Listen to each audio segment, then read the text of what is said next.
Ya está. Ya, ya, Listo. ¿Está bien? ya, ahora sí. Ay, caracho. Nos mandas las Justo imágenes. llamando Guillermo Vera. Disculpen, ya, empiecen nomás. Bueno, oye, Juan, tú encárgate de entrar a los que se van a colgar, porque ese día yo me olvidé y dejé afuera a Grover, ¿te acuerdas? Que Sí, nadie pues, se quede, tú le das el pase. Bueno, ya. les voy diciendo algo. Don Adolfo Larco era un sacerdote napolitano eh, muy alegre.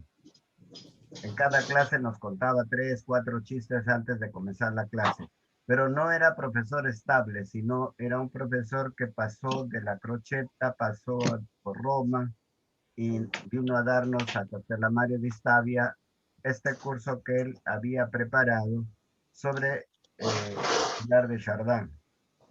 Una nota que les digo última es que a don Adolfo Larco, este sacerdote salesiano que me enseñó estas ideas eje de Pilar de Chardin, está introducida su causa de beatificación. Ojalá hagan santo antes que me muera para decir que yo tuve un santo por profesor.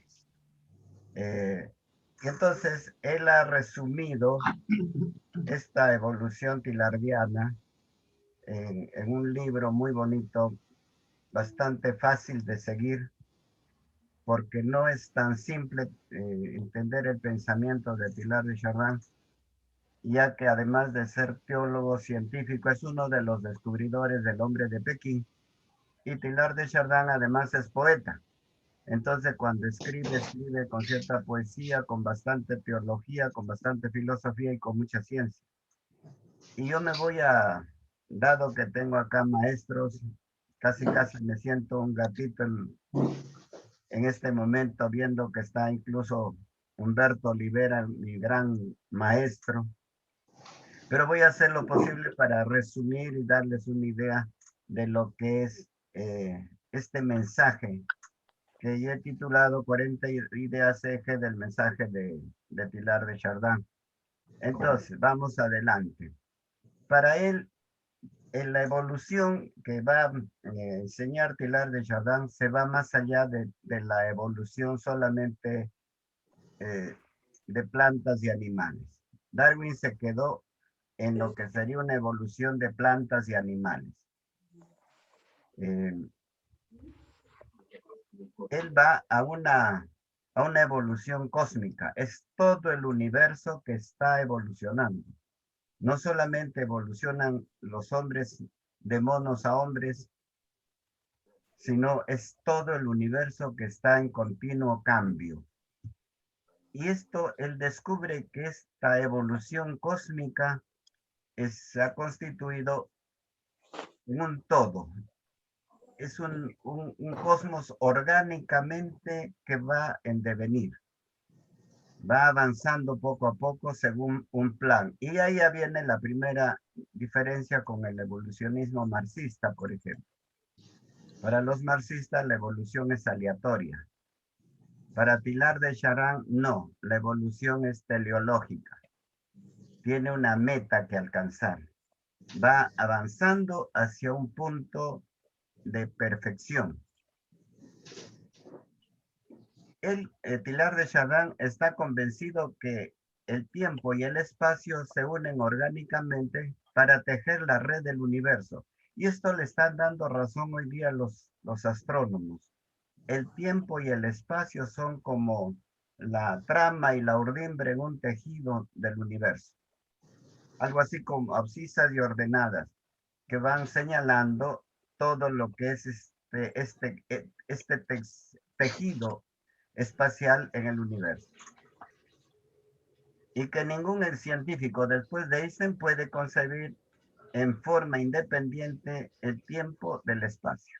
Tiempo y espacio están encadenados unos con otros. Son dos entidades interdependientes. Y por eso que el descubrimiento de la inmensidad continua del espacio introduce la nota de universalismo.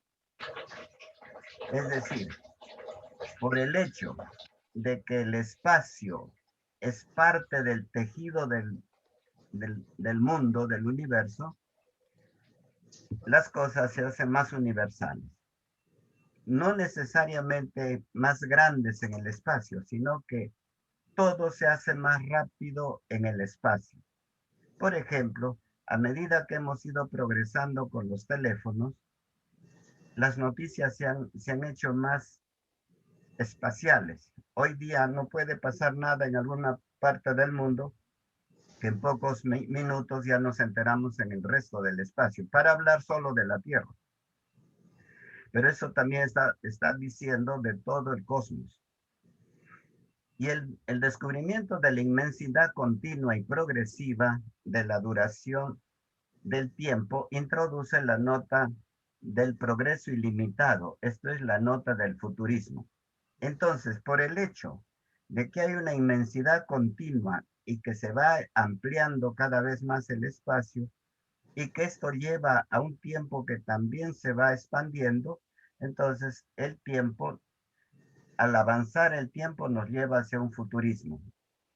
Es decir, hay mucho por descubrir al futuro todavía, muchos cambios que ni nos imaginamos que así será. A pesar de que, por ejemplo, en la Tierra nuestra promoción ha visto desde el teléfono, al menos yo de niño todavía he visto el teléfono ese de Manizuela que se ponía en la oreja el audífono, hasta el celular. ¿No? Y sabe Dios qué vendrá el día de mañana, porque esta evolución no va a dejar, va a seguir siempre hacia adelante. El universo entero, en lugar de girar sobre sí mismo como el reloj eterno de Aristóteles, está arrastrado en este gran río del tiempo. Casi como la frase de Heráclito en la antigua Grecia, ¿no? Nadie se baña en la misma agua de un río. Todo va caminando, todo va avanzando como las aguas de un río. Y por esta razón, no hay como un eterno movimiento que va y viene. Aquí es todo nuevo. Nada se repite. También la doctrina de la evolución sobre evolución. Entonces, no podemos aferrarnos a una evolución ni cristiana ni marxista, porque continuamente la evolución también está en continua evolución.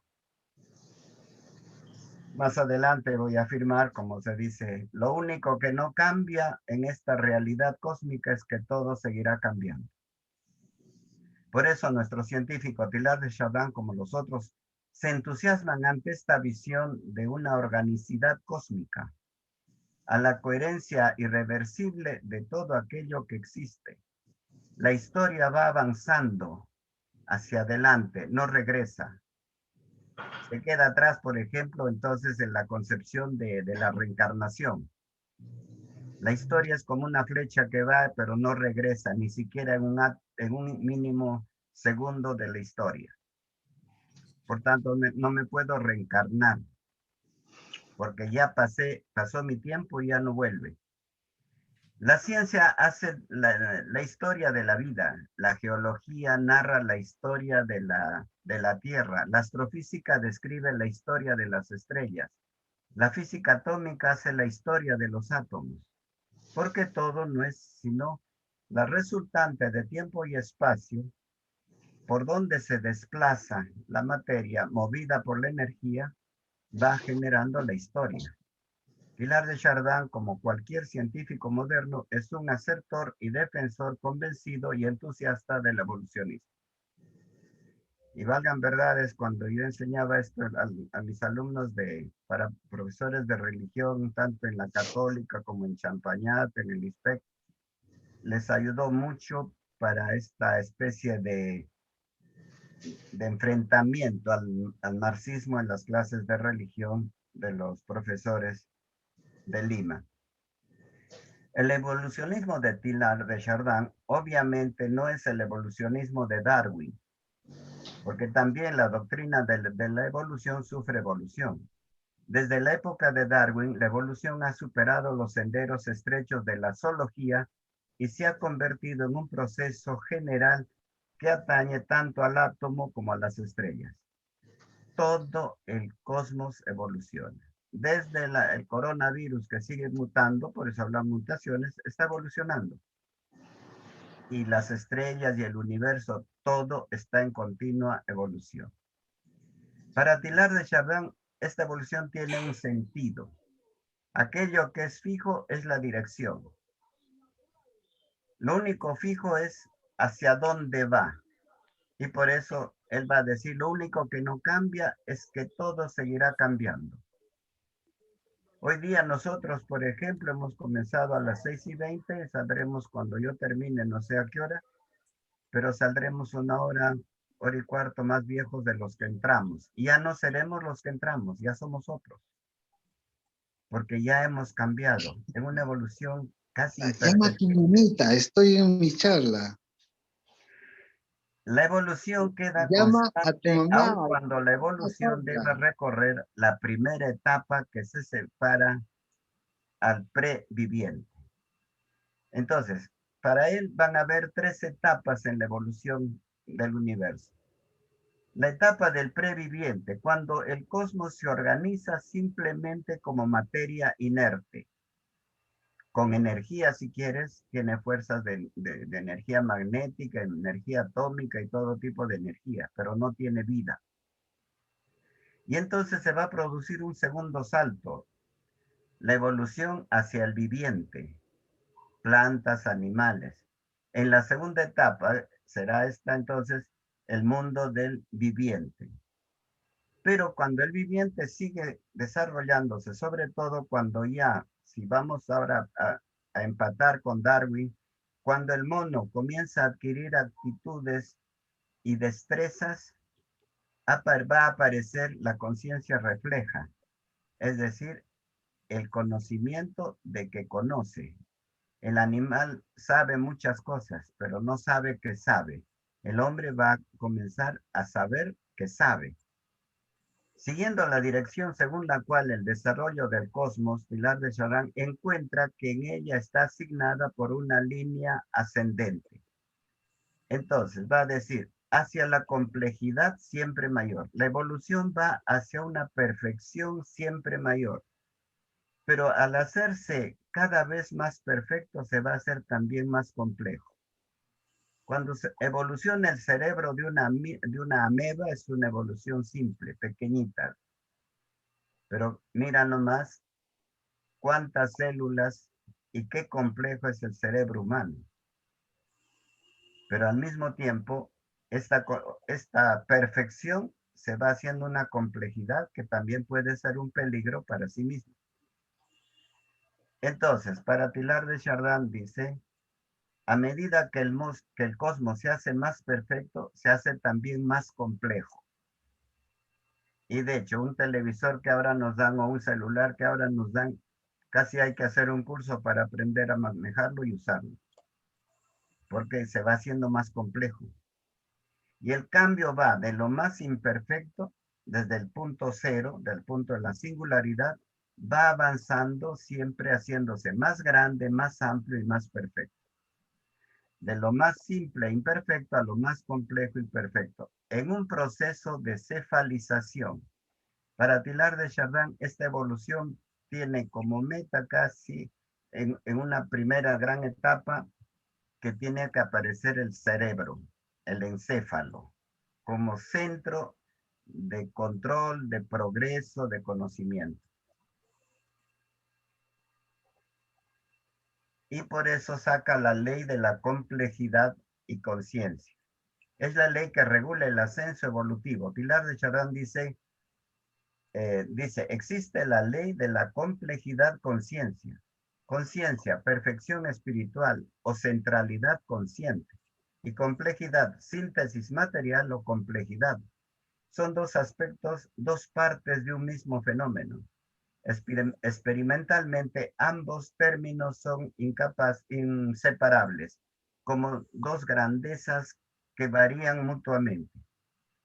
Así como esta ley informa, organiza y regula toda la marcha evolutiva desde el agregarse de los electrones hasta aparecer el hombre, el Homo sapiens, Teilhard de Chardin descubre esta ley dominadora del tiempo y del espacio, y por eso concluye que el cosmos en toda su duración, aquí no veo porque estoy tapado por la... no. Y la duración del tiempo. Y es por eso que concluye que el cosmos en toda su duración tendrá siempre dos aspectos que se pueden tomar de cualquier momento del proceso evolutivo. El aspecto externo de la complejidad y el aspecto interno de la conciencia. Todo lo que va evolucionando, dice Teilhard de Chardin, tiene dos aspectos. Un aspecto externo de complejidad. Vemos que cuanto más va progresando el cosmos, y pongámonos en la Tierra y en la evolución humana, por ejemplo, cuanto más evoluciona el cerebro humano, se hace más complejo. Y podemos ver su cambio de mono a hombre, por ejemplo, el aspecto externo. Y hay una complejidad que se puede captar en esta evolución. Mientras que por dentro hay un aspecto íntimo, que es el de la conciencia. Si quieren, a nivel biológico, les podría decir, ¿las plantas tienen inteligencia? Yo creo que sí. Sí. Solo que los biólogos le hemos llamado a las plantas, les hemos dicho son tropismos. Pero el agua, la planta sabe dónde encontrar agua. La planta sabe cómo buscar la luz. La planta sabe cómo, por ejemplo, seguir la luz solar haciendo una copa de árbol casi semiesférica para que la fotosíntesis se dé al amanecer, a mediodía y en la tarde, para que el sol alumbre por toda parte y se acomoda y busca. Tiene hidrotropismo positivo, geotropismo positivo, fototropismo positivo. Le hemos llamado tropismos, pero hoy día se ha descubierto, por ejemplo, que las plantas, al ser atacadas por un insecto, emiten un cierto aroma, unas ciertas hormonas que espantan a los bichos porque ellos no pueden pelear contra los insectos que las van a comer, destruir. Tienen algunas defensas. Obviamente, la evolución de su conciencia será tan pequeñita que no podemos llamarla casi conciencia. Los animales tienen el instinto y pareciera que hasta poco les falta, por ejemplo, a los perros hablar. Pero ya es una conciencia íntima que ha evolucionado muchísimo. Es evidente cómo los primeros ritmos de la evolución, cuando la complejidad es mínima, también resulta mínima la conciencia. La que pasa de ser más a ser más precisa es solo psiquismo. Él le llama psiquismo a esta especie de conciencia, lo que nosotros llamamos en biología tropismo en las plantas, psiquismo en los animales e inteligencia en los hombres. Y aquí los dos aspectos de la realidad, complejidad y psiquismo. Es decir, va a hacerse el ser cada vez evolucionando, se va a hacer cada vez más perfecto, pero al mismo tiempo también más consciente de lo que es.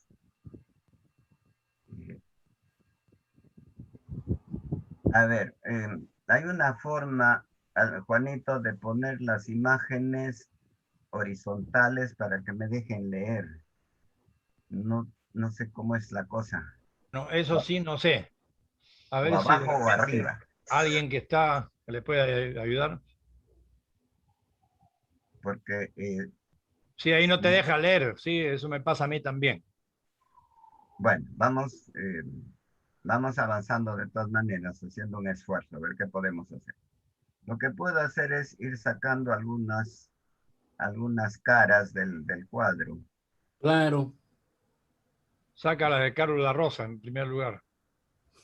Ahí está. Ahí está.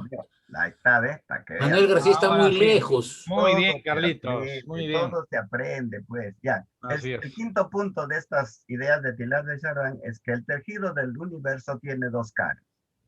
Esto es lo que estábamos hablando. La cara interna está constituida por el psiquismo. Es decir, todos los seres evolucionan y van teniendo una especie de psiquismo interno propio.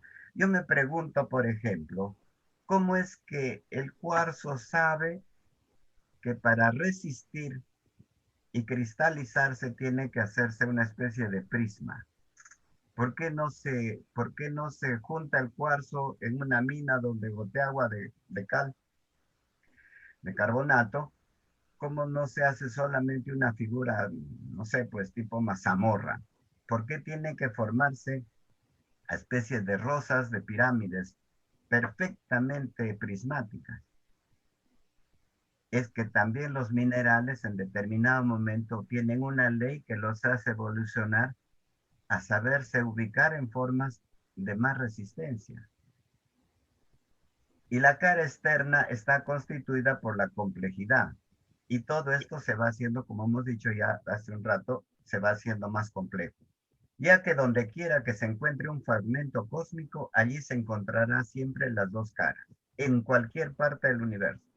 Es necesario concluir que el aspecto interno de las cosas se pierde en la misteriosa profundidad de la materia. Por eso somos llevados lógicamente a conjeturar que en cada corpúsculo existe algún vestigio rudimental de un estadio infinitamente pequeño, esto es, infinitamente difuso.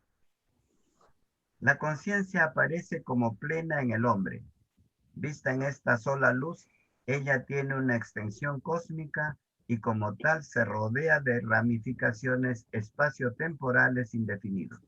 Todos los seres son llevados por una corriente progresiva de conciencia en este río de la evolución. El universo está siempre en vía de perfeccionamiento de la ley y es llevado por la ley complejidad-conciencia. Entonces, Pilar por eso de ella deduce el principio filético, según el cual nada puede verificarse en el cosmos que no haya sido preparado desde siempre y anteriormente. Entonces el principio filético de filum, de familia, dice que tú dependes de otro, ese depende del otro y ese depende del otro, porque todo lo anterior ha ido preparando lo que sigue.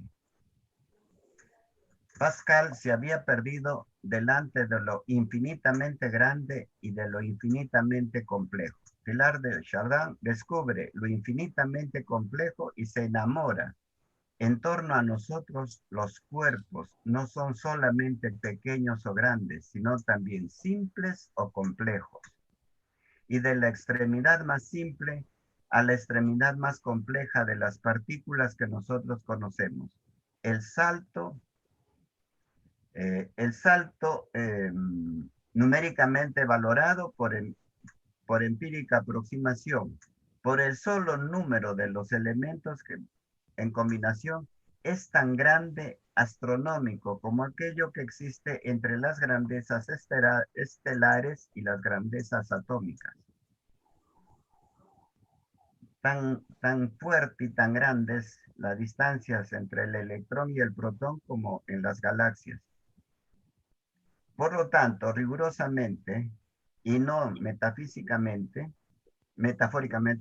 es posible hablar en campo científico de un tercer infinito que se constituye partiendo de lo íntimo a lo inmenso. Esto es aquello que llamó el de la complejidad. El universo está conformado por cuatro. Esto es una explicación previa que yo suelo hacer cuando explico esto a los alumnos. Claro, ustedes son todos maestros, filósofos, de repente les sale sobrando, pero lo explico igual. El universo está conformado por cuatro elementos básicos. ¿Qué es el universo? Tiempo, que le confiere perfección al universo. Espacio, que le confiere universalismo. Materia, conforma la realidad cambiante. La energía hace que la materia siga cambiando siempre. Entonces, si me dices qué cosa es el universo, comenzando del átomo y terminando en las grandes galaxias, te voy a decir, es tiempo y espacio. Ahora los ponemos en lo que podríamos llamar el cuadrante positivo de las coordenadas cartesianas. Superior, derecha, positivo. Y entonces, el tiempo va progresando, va avanzando indefinidamente y no regresa. Y va marcando el futurismo, o sea, el progreso. El espacio va marcando el universalismo, cada vez más grande, pero cada vez más comunicado. Y la resultante del tiempo y del espacio es el sentido evolutivo de la historia. Es el devenir de la historia. Y esta línea negra que le he representado como una espiral que va creciendo y creciendo y creciendo es la materia que evoluciona. La materia es la que describe la historia en su recorrido entre el tiempo y el espacio produciendo la historia. Es la que evoluciona. Pero evoluciona ¿por qué? Porque hay una energía que la mueve. Entonces, el cosmos se hace más perfecto en el tiempo y más universal en el espacio. Pero, ¿qué pasaría si, por ejemplo, invertimos la flecha? Porque si tú ves, por ejemplo, nosotros tenemos una experiencia muy linda, nos hemos conocido de muchachos.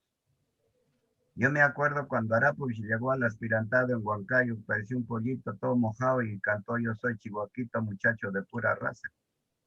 Y ahora vemos cómo es Juanito, un hombre ya mayor, pero si hay un antes y un después, podemos invertir la historia al revés, el tiempo al revés, el espacio al revés. ¿Y qué llegamos entonces? Vamos a llegar a un punto cero, donde no había ni tiempo, ni espacio, ni materia, ni energía, ni historia. Y la pregunta es, ¿de dónde salió entonces este universo? Acá está lo que les estoy diciendo. Ya invertí las flechas.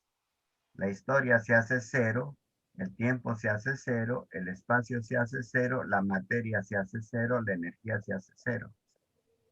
De la nada puede salir, pues la nada puede ser causa del ser. Esta es una pregunta. Este cuadro lo estaba trabajando con Pedro Almendaris un día y mi nieta que tenía 4 años entró, muy inteligente esa chiquita. ¿Y qué están haciendo? Y le explico, ¿no? Que el universo es así, que todo es tiempo, espacio, materia, etc. Pero que cuando invertimos se pone cero. Y me dijo, yo le hice la pregunta, ¿y de dónde salió entonces el tiempo, la materia, lo que existe? O sea, este punto es la nada, me dice. Este punto es la nada, sí es la nada. ¿Cómo? Pues de la nada no puede salir nada, ¿no? Porque todavía en esa inocencia no hay esto del ateísmo, de no querer creer y cosas, ¿no? La evolución se hace cósmica. La ciencia del evolucionismo biológico ha pasado de la evolución al evolucionismo cósmico, de tal modo que el universo, el evolucionismo, perdón, biológico, es considerado como un aspecto puntual de un fenómeno vasto. Darwin no estaba equivocado, pero es parte de la evolución. Para todos los grupos de científicos, sin excepción, resulta cada día más evidente que la ontogénesis del microcosmos es la de cada uno de nosotros y no tiene sentido y no puede ser físicamente encuadrada si no se vuelve a sistematizarla no solo en la filogénesis de una rama zoológica cualquiera, sino también en la cosmogénesis de un universo completo. No podemos nosotros como entes, como ontológicos, no podemos explicarnos si no nos metemos dentro de una cosmogénesis. Precisamente en la percepción de esta unidad fundamental consiste esencialmente el proceder moderno de la idea de evolución. Hoy día la evolución se concibe así, que todo está interrelacionado para ir perfeccionándose en conjunto con toda la materia. La evolución preside la distribución, la sucesión y la solidaridad de los seres que nacen en su co-crecimiento en una génesis común. Teilhard de Chardin, al no encontrar algunas palabras, inventa como esto, co-crecimiento, o sea, crecer con. Todos estamos evolucionando en conjunto. Nadie evoluciona por sí solo, separado, porque hay una filogénesis. Y entonces, para entender un poco lo que he dicho, podemos hacer este pequeño resumen. La evolución se inicia ya con la combinación de las partículas elementales, núcleos y electrones. Parece ser que la creación del universo, yendo un poco a la religión, en el Big Bang se habría producido de partículas subatómicas, protones y electrones, que van a producir un gran estallido. Y todo estallido atómico va a producir luz. Y qué coincidencia, en Génesis dice, y Dios creó primero la luz. Después va a crear el sol, después va a crear las otras cosas. Primero este gran estallido del Big Bang, que va a producir que se una un protón con un electrón, porque hay una energía tal que los ha unido. Y nace, por ejemplo, el átomo de hidrógeno. Pero después vemos, por ejemplo, el átomo de uranio que tiene ya muchos electrones y muchos protones y además es radioactivo. Y los átomos se juntan y comienza a formarse la molécula, que hoy día ya podemos ver moléculas gracias a la nanotecnología, que antes ni te imaginabas ver cómo está constituida una molécula. La molécula, por ejemplo, de la proteína y los genes ya las conocemos. La molécula del agua, H2O, este es cloruro de sodio. Es decir, esta evolución ha ido de lo más simple, partículas subatómicas, y el experimento que se hace al pie de Suiza y Francia en ese ciclotrón gigante, ese túnel magnético que está a 100 metros bajo tierra en Suiza y parte de Francia, donde se ha hecho circular partículas atómicas y se las ha hecho chocar entre sí, se ha podido ver por fracciones de segundo la creación de materia. Estoy hablando del bosón de Higgs, cómo se ha producido ya la materia, repitiendo en pequeño lo que fue el gran Big Bang. ¿Ve? Y entonces, para los ojos de nuestro investigador, el universo se presenta como una historia en la cual se descubre 3 episodios importantes. Primero estaría la parte baja, el constituirse de la materia, la formación de átomos, moléculas, materia, inerte. Tiene energía, pero no tiene vida. Cuando digo inerte, sin vida, porque sí tiene energía y sí se mueve. Y entonces se formaría la geósfera. Es decir, todo lo que es, la geósfera sería como la casa donde va a vivir alguien.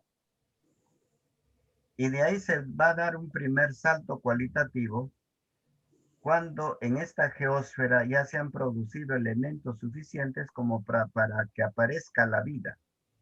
Por ejemplo, ya sabemos por anatomía, por biología, cómo el mar, cuando deja de ser ácido y se hace alcalino, se forman pequeñas ampollas en algunos lugares en donde se puede comparar el agua del mar como un suero vital. A esa combinación de sales en el agua del mar se ha llamado el caldo prebiótico. Un caldo prebiótico en donde se va a preparar la evolución y el salto de la materia para que se produzca la vida y aparezca entonces la biosfera. Les cuento, por ejemplo, cómo la mamá camarona baja de Río Lurín ya preñada y se va al mar aguas abajo y busca estas ampollas donde el mar todavía está incontaminado, está donde tiene todas las sales en equilibrio. Lo hace con sus antenas y ve que ahí es la combinación de sodio, potasio, magnesio, el mismo cloro en pequeñísimas cantidades, forma un lugar como un nido donde la camarón hembra puede desovar. Y allí nacen los alevinos. Crecen hasta cierta edad y van a buscar la salida del río Lurín para trepar hasta Cieneguilla, donde ya los cazan y en mesa de piedra te lo dan camarón a la plancha, a la piedra. La biosfera se desarrolló también en determinado momento, dice Pilar de Charán, y de allí aparece la noósfera, es decir, el tercer nivel de evolución hasta ahora conocido, que sería el pensante. Es decir, aparece la inteligencia, el hombre. Ojo, no necesariamente el hombre es el único pensante en el universo. Ya acá no quiero meterme a la ufología, pero sí deben haber otros seres pensantes más evolucionados que nosotros, que nos han visitado o han existido antes que nosotros. Tenemos, por ejemplo, la experiencia del Apolo 21, que tuvo su viaje casi escondido porque no lo revelaron, a la otra cara de la luna, y encontraron aquella nave gigante con la Sarita, que es la Mona Lisa lunar, congelada de hace más de 5.000 años, y que se la han traído a la Tierra, ¿no? Y entonces deben haber en todo el universo más noósfera, es decir, más seres pensantes, seres inteligentes. Por eso que lo que podríamos decir que es el universo que de un punto pequeño, simple, donde comienza con el Big Bang, se ha ido el espacio desarrollando, y he puesto acá como muestra una serie de galaxias en donde nosotros no somos ni siquiera la punta de una aguja. Hasta les he puesto un pulsar ahí, porque son distintos tipos que la astronomía hoy reconoce. Y por si acaso ya se han encontrado más de 3.000 planetas que orbitan otros soles y muchos de ellos parecidos a la Tierra, como el Kepler 3, por ejemplo. Y entonces, lo que sería, resumiendo, esta historia del tiempo y el espacio y la materia, sería partículas preatómicas, subatómicas, que estallan en el Big Bang, comienzan a formarse las moléculas, los átomos, y aparecen las constelaciones, las galaxias, las estrellas, que son prácticamente calderas donde se fusionan los átomos como en el Sol, y después vienen estas radiaciones atómicas, pero también con la ventaja del calor para el universo. Después habrían evolucionado los planetas y allí un poco los fenómenos químicos, biológicos, y hasta que apareció el pensante. Dicen los científicos, si nosotros tomamos que toda esta evolución hasta nuestros días sería un año calendario, ¿cuándo habría llegado el hombre? El 31 de diciembre a las 11 de la noche con 59 minutos y 57 segundos. Es decir, si nosotros toda esta historia del universo la convertimos en un año, el hombre recién está en este universo hace 3 segundos. Nuestra Tierra es el sistema solar, nuestra galaxia, y todo el universo está cambiando en busca de su propia perfección.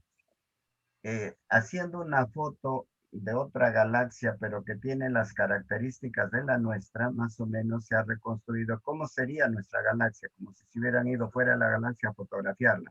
Estamos en el brazo de Orión. Ahí es la parte más tranquila de nuestra galaxia. Estamos en un oasis de tranquilidad. Ahí está el sistema solar, que sería la puntita, ni siquiera un píxel en el dibujo.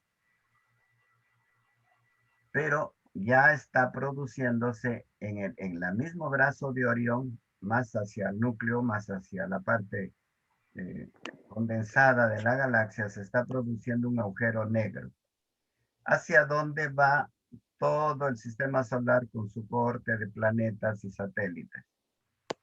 Y eso sería el fin del mundo para nosotros, porque en ese agujero negro, que es como una licuadora, todo volverá a ser partículas subatómicas. Pero, amigos, no se desesperen, porque eso va a ser en 35 millones de años.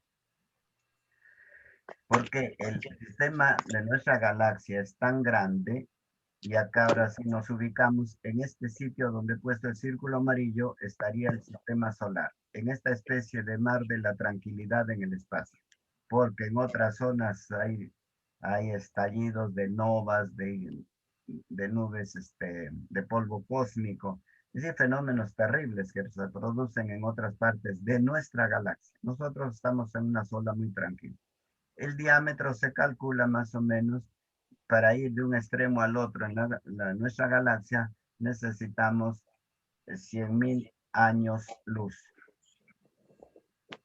lo que casi hace imposible que podamos ir y volver en un paseo para ir y vuelta por la galaxia, ¿no?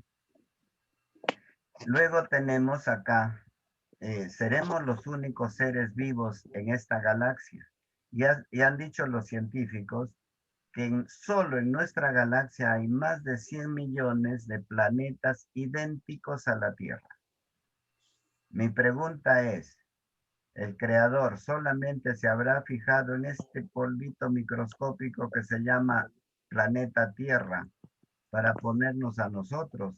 ¿O no habrá sembrado vida en todo este espacio en otros planetas que ya hemos descubierto muchísimos equivalentes a la Tierra? Acá nomás en Próxima Centauri hay varios planetas ya descubiertos. Por eso la pregunta, ¿seremos los únicos seres pensantes en el universo? Y esto me lleva a una duda que siempre fastidian los no creyentes y los que son comunistas. Y como profesor tenía que responder cuando estaba en Ode Lima a todas estas preguntas. Porque en la Biblia, en Génesis, se habla de que Dios creó en 7 días este universo. Como la creación del universo, la creación del hombre, la creación de Eva, el pecado original, el diluvio, etc. ¿Cómo entender dentro de este contexto cristiano el otro contexto científico evolutivo? No es fácil. Y algunos de ustedes, incluso por alguna crítica que alguien me hizo una vez, me doy cuenta que seguimos pensando que la Biblia es la historia del universo. Miren, hasta el siglo VI antes de Cristo, la humanidad solo aprendía por mitos y leyendas generalmente religiosos. La motivación del aprendizaje de la antigüedad no era para explicar cosas. Generalmente se aprendía por experiencia, a arar cuando va a llover, que cuando hay una tarde naranja, al día siguiente va a haber buen tiempo, si el color naranja rojizo se pone al amanecer, va a llover en el día. Por experiencia entendían y por experiencia sembraron, pero nadie se ponía en plan de explicar qué es la germinación, por ejemplo. Todo era más bien un aprendizaje de mitos y leyendas que tenían una tonalidad ética más que científica. Todo lo que narra la Biblia entonces en los 11 primeros capítulos no fueron así, y hay que entenderlo con una mentalidad teológica que explique bien este problema. Miren, antes del siglo VI, antes de que Tales de Mileto, Anaxímenes y Anaximandro comenzaran a usar la reflexión lógica para avanzar en el conocimiento científico, filosófico científico, el aprendizaje era plano. Nadie se le ocurría explicar por qué. Y ese pensamiento plano ha seguido hasta el medievo, cuando decían, por ejemplo, que la Tierra era plana, que los mares tenían unos abismos donde había unos monstruos. A nadie se le ocurrió preguntarse, ¿y de dónde sale el agua que va cayendo al abismo? Porque cuanto mucha agua tenga el mar, igualito algún tiempo se seca, ¿no? O hay una bomba que le devuelve el agua, no sé, pues. No buscaban la explicación científica. Entonces, Génesis se escribe más o menos en 1900 antes de Cristo. Génesis no se podía revelar como Pilar de Chardin con una teoría de evolución. Y entonces Dios se somete al uso y costumbre de la época para narrarnos, por ejemplo, la creación del universo. Eso de 7 días no quiere decir un calendario de trabajo que hizo Dios, sino más bien una norma de vida. Dios sabía que el hombre es frágil en su materia y en su naturaleza, en su física. ¿Se imaginan ustedes comenzar a trabajar el 1 de enero y terminar el 31 de enero sin vacaciones, sin feriado? Reventamos pues de estrés. Entonces, lo que quiere narrar Génesis es, así como yo, Dios, trabajé 6 días y descansé 1, como todavía no hay ni la OTI, ni las 8 horas laborales, entonces ustedes tienen que descansar 1 día para reponer fuerzas. Si en ese día me hablaban con un salmo o con una misa, gracias, pero el sábado, no el sábado, el Shabbat, el día del reposo, se da con una intención de que el hombre recupere fuerzas. El arco no puede estar siempre tenso, hay que soltarlo para que no se malogre. Y entonces, en la narración de la creación de los 7 días, 6 días y el descanso del 7, no tiene una finalidad científica, sino más bien parenética, una finalidad de ley ética. No, tú no puedes trabajar el día del Shabbat, ni tú, ni tu esclavo, ni tu hijo, ni tu hija, ni tu vaca, ni tu buey. ¿Por qué? Porque yo, Dios, lo digo. Porque Dios no podía explicarles que la jornada tenía que ser de 8 horas y que la OPI te podía sancionar por eso, porque no existía nada de eso. Entonces, las enseñanzas de los primeros 11 capítulos no son científicos, no podemos leer la Biblia al pie de la letra. Debajo tienen un sustrato ético más que científico. Esto un poco para aclarar, porque siempre nos preguntamos, no es que la Biblia dice y la despreciamos porque la ciencia dice lo contrario. No, están bien conjugadas. Ahora, las narraciones de la creación, si bien son cuentos, que en Sagrada Escritura llamamos toledots, son 10 toledots, no son cuentos así nomás inventados. Por ejemplo, yo he trabajado en los colegios donde he trabajado como director. Yo he sacado de Génesis aquello de que somos imagen y semejanza de Dios para hacer una educación en valores que me ha dado muy buenos resultados. ¿Por qué somos imágenes y semejanza de Dios? Porque hay una explicación formativa, teológica en esa frase. Entonces, si bien las 10 narraciones del diluvio, de la Torre de Babel, del pecado original, de la creación de Adán y Eva, pueden ser mitos religiosos, esconden verdades teológicas que sí tenemos que aceptar. No es necesario creer que fueron 6 días, ni 6 periodos, ni 6 milenios. Simplemente es otra la lectura que hay que hacer. Y cuando ya llegan los jonios, tales de Mileto, Anaxímenes, Anaximandro, Demócrito, que comienzan a buscar el arjé de las cosas, comienza el razonamiento lógico. Tal es así que el libro de sabiduría, por ejemplo, ya se escribe en esta época de un conocimiento racional y lógico. Por eso el libro de sabiduría en la Biblia ya tiene una especie de sentido lógico, filosófico. Pero antes no había ese estudio bíblico. Cerrado paréntesis. Entonces ahora lo que va a decir Pilar de Chardin, me estoy adelantando ahora con este gráfico a los puntos que siguen. Dios es amor. La única definición que podemos hacer de Dios. Porque las otras definiciones son solamente analógicas. Dice Santo Tomás, definimos a Dios por una analogía.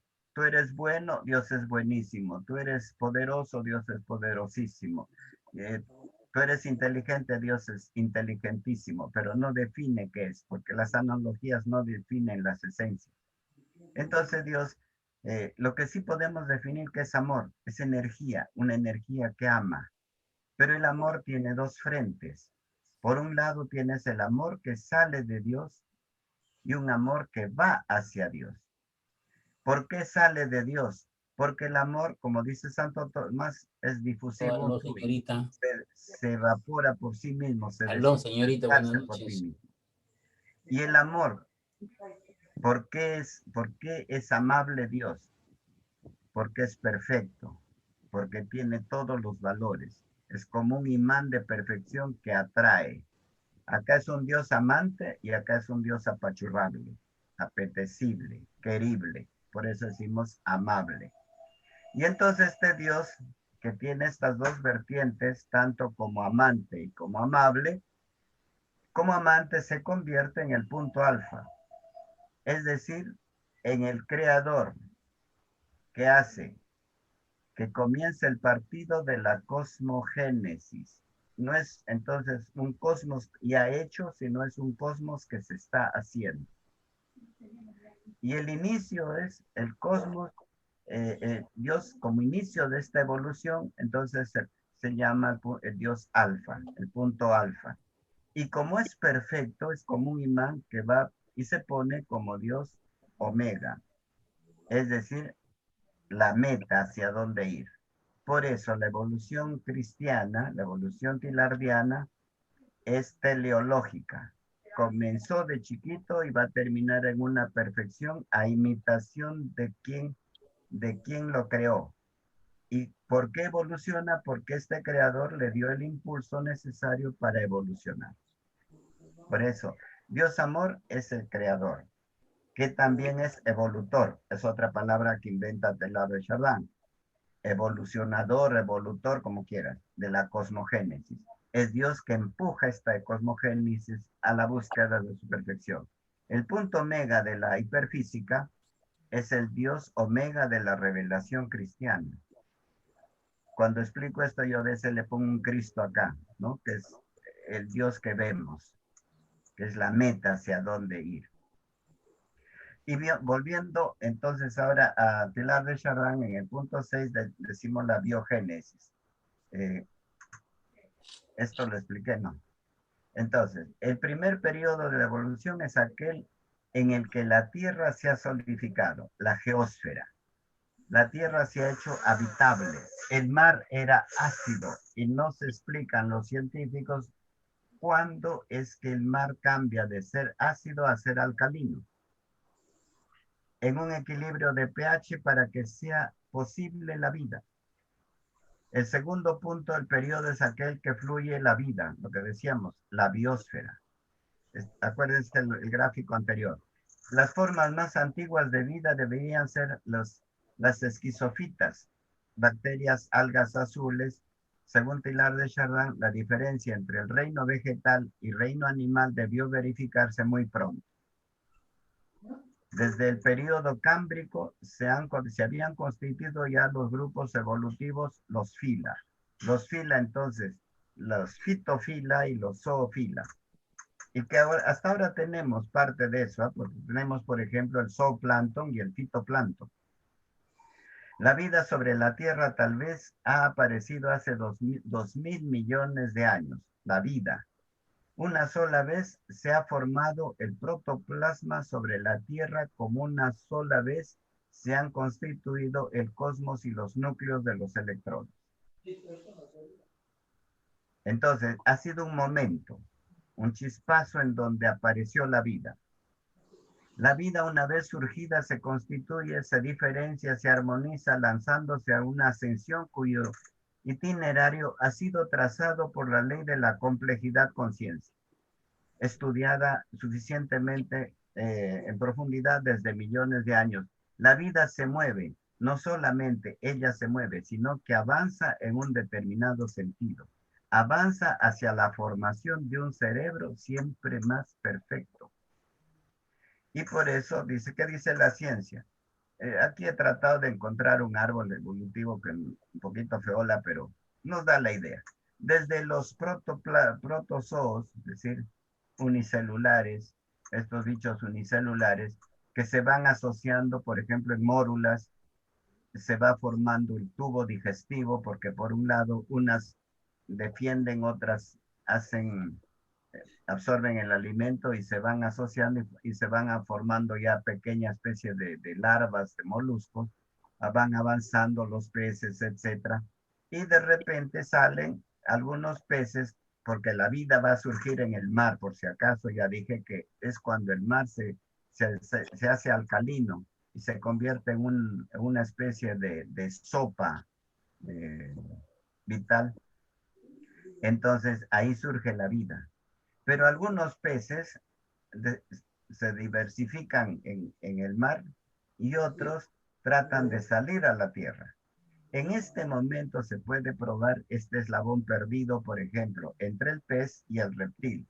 En los manglares de Tumbes existen unos peces que todo el día están en el mar, pero cuando baja la marea, salen por el fango, salen caminando y se pasan toda la noche comiendo sobre el barro porque les es más fácil cazar en ese momento. Y las aletas son casi patas. Entonces tenemos como el eslabón perdido entre el pez y el lagarto. Luego se adaptan a la tierra, van evolucionando también los lagartos. De los lagartos van a surgir las aves. Y una de las aves, por ejemplo, que sería el eslabón perdido entre lo que es los lagartos y las aves, tenemos que en las minas de Jura, en Suiza, sacando bloques de carbón de piedra, en un bloque más o menos de 60 centímetros cuadrados por unos 20 de ancho, se partió en dos tapas, y dentro aparece un ave primitiva que tiene las patas de lagarto, cola de lagarto, las patas delanteras ya convertidas en una especie de alas, todavía tiene hocico de lagarto, dientes de lagarto, el Archaeopteryx, que va a dar origen al período Jurásico, porque es ahí en Jura, en Suiza, donde se encuentra este eslabón perdido entre lagarto y aves, mientras que otros lagartos se convierten en mamíferos. Ya estamos en la fila de los mamíferos, y entre los mamíferos aparece uno que ya se parece a nosotros.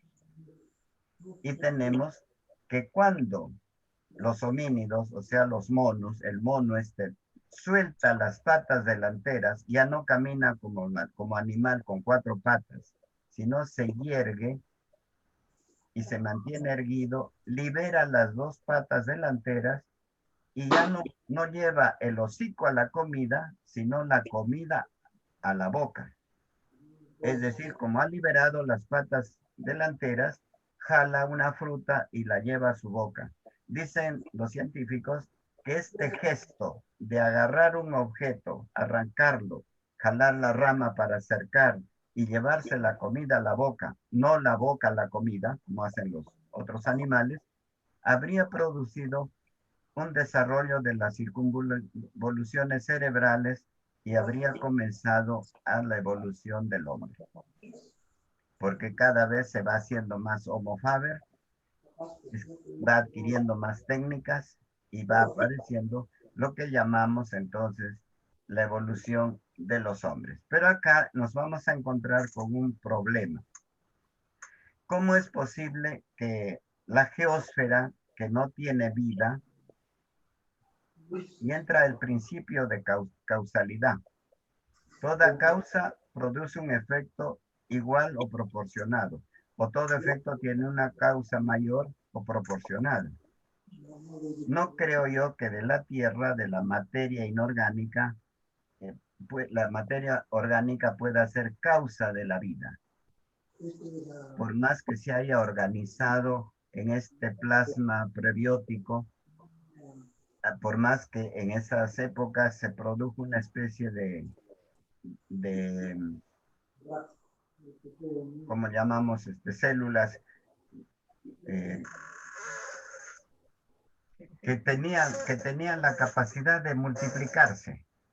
moléculas más que células, moléculas de minerales que tenían la capacidad de multiplicarse se fraccionaban y se multiplicaban, que sería un poco la forma como los protozoarios se multiplican, por división, por estrangulación, por gemación o por esporulación, pero ya había ese principio en la geósfera que daba como el primer paso a la reproducción. Pero no se puede explicar la vida teniendo como causa la materia, como no puedo explicar al pensante solamente porque es un viviente. Entonces nos queda esa duda, que la vamos a resolver ahorita. Es la causalidad de los seres. El principio de causalidad se puede redactar de tres maneras. En la causa igual que el efecto. La causa mayor que el efecto y la causa menor que el efecto. La causa mayor que el efecto, perdón que voy a arreglar algo por acá. La causa mayor que el efecto es explicable. Entonces, vamos a ver. Ahí se me metió esta cosa. Ahí está. Vamos ya. Entonces, lo lógico es la causa igual al efecto. Por ejemplo, este cigarrito yo me lo puedo fumar encendiendo con un palito de fósforo. Causa proporcionada para el efecto que quiero buscar. La segunda formulación del principio de causalidad, la causa mayor que el efecto también es posible. Algo se está quemando, yo agarro mi cigarrito y con cuidadito de la puntita de la llama puedo encender. Me va a sobrar fuego para el efecto que quiero, pero no importa, se puede. Pero la tercera formulación del principio de causalidad nos dice que yo no puedo calentar, se me fue la luz, el gas, y quiero bañarme. Entonces, no puedo calentar mi olla de agua con un palito de fósforo. No puedo conseguir el efecto agua caliente grande con una causa chiquita como el palito de fósforo. Esta es absurda, física y matemáticamente. Esta es matemática y esta es más bien causa física. Por ejemplo, a ti te venden una olla de presión y te dice que aguanta 15 atmósferas. Mentira, esa olla aguanta 20, pero le ponen 15 por si acaso para que no le hagas juicios y revienta. Le dan más causa y te escriben menos efecto. Los productos que tienen tiempo de decadencia. Este queso dice, acaba el 30 de marzo. Mentira, va a acabar en mediados de abril. Pero te ponen 30 de marzo porque si alguien se intoxica, entonces la empresa no se hace responsable porque te ha dicho hasta el 30 de marzo nomás puedes comer. Pero probando bien, se ha demostrado que puedes comer muchos productos más allá de la fecha de caducidad. En Italia han obligado incluso a rematar los productos, que muchas cosas comestibles van de basura. Y entonces aquí viene lo que Pilar de Chardin nos va a hacer entender de alguna manera. Había dicho que de la geósfera es una causa menor que el efecto con respecto a la vida. La geósfera es una causa chiquita para la biosfera. Y entonces por eso dice Pilar de Chardin, pero si ponemos a Dios como causa mayor más la materia como causa menor, sumados, pueden dar el viviente. Y por eso dice que este proceso habría sido en un ciclo cerrado, en un solo momento, en donde apareció la chispita de la vida. De esa vida después evoluciona, eso no hay problema. El problema es cuando arranca a arder este fuego de la vida, cuando enciende la chispita primera, que así hizo posible porque ahora sí Dios causa grande más la causa chiquita materia da el efecto vida. Y lo mismo en el segundo salto entre la biosfera, que siendo Dios causa grande más el viviente causa pequeña da el efecto el pensante. También sellado a un determinado momento. Y la evolución sigue avanzando. ¿Y por qué he puesto así medio cortado? Porque este avance no es parejo. Hay naciones más evolucionadas y naciones menos evolucionadas.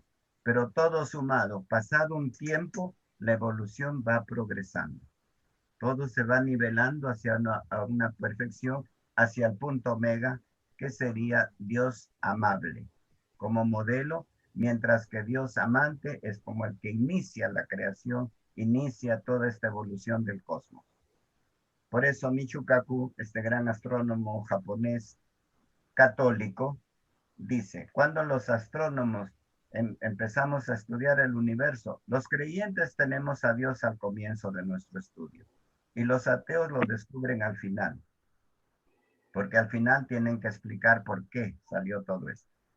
Y entonces la evolución habría pasado cuando se libera las manos del simio, del prohomínido, comienza a desarrollar su cerebro y tenemos entonces el Pliopithecus, el procónsul, el Dryopithecus, el Ramapithecus, el Australopithecus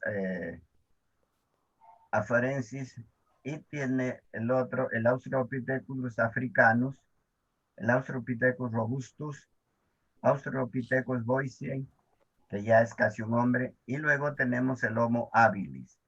Ya tenemos acá estos hombres primitivos que hacen su lanza, con piedras como herramientas. El Homo erectus, que ya es casi un hombre, y después aparece en la historia que se ha reconstruido los fósiles, aparece el primer Homo sapiens.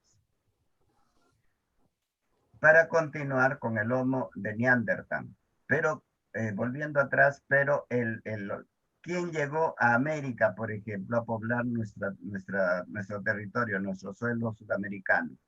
Habría llegado un poquito más adelantado que el Sapiens, porque el que ha llegado a nuestro continente sudamericano sería el Homo sapiens sapiens. Es un poquito más preparado que el Homo sapiens que caminaba por Europa. Alguna rama más desarrollada llegó a Sudamérica a poblar nuestro territorio. El Homo sapiens sapiens, doble sapiens. Y luego tenemos fósiles del hombre de Neandertal. Esto es bien importante por lo que se está descubriendo ahora. El hombre de Neandertal es una familia de homínidos o de hombres ya humanos, podríamos decir, pero que ha desaparecido como casta. Ya no existen descendientes de homos de Neandertal, ni tampoco del hombre de Cromañón. Mientras sí existe, y hoy día se ha demostrado que todos los Homo sapiens sapiens, del cual formamos la familia humana, chino, japonés, gringo, cholos, todo lo que existe en razas en el mundo, en la actualidad, todos descendemos de una mujer sapiens sapiens, a quien se le ha puesto por nombre la Eva mitocondrial. ¿Por qué? Porque se ha descubierto que en la célula nuestra hay una partícula que se llama la mitocondria y que solo lo transmiten, es como un código de barras que solo lo transmite la madre a la hija. En los hombres no se da esta evolución. Y se ha hecho estudios de todas las razas actuales del mundo y todos tienen el mismo sello, el mismo código de barras en su ADN, y proviene de esta negrita en el África que no se explican por qué tuvo la capacidad de soportar las inclemencias, sobre todo de la glaciación de Wisconsin. Y todas las razas, blanco, negro, chino, todo lo que existimos ahora somos hijos de esta negrita del África, cuyos genes fueron capaces de aguantar la raza humana. Estas otras han desaparecido. Ya no hay nadie que descienda de Neandertal ni de Cromañón. Todos dependemos del Sapiens sapiens del África, de la Eva mitocondrial. Y después ya viene el hombre moderno, ¿no? Y la evolución sigue. Y entonces acá tienen ustedes toda la lista de donde se han descubierto estos restos y estos fósiles humanos que hemos hablado en este catálogo desde el mono que parece algo de hombre hasta el hombre perfecto. Miren cómo están, 33 años, Monteverde, Chile. Por eso que en Chile hay, por ejemplo, restos arqueológicos más viejos que en Perú.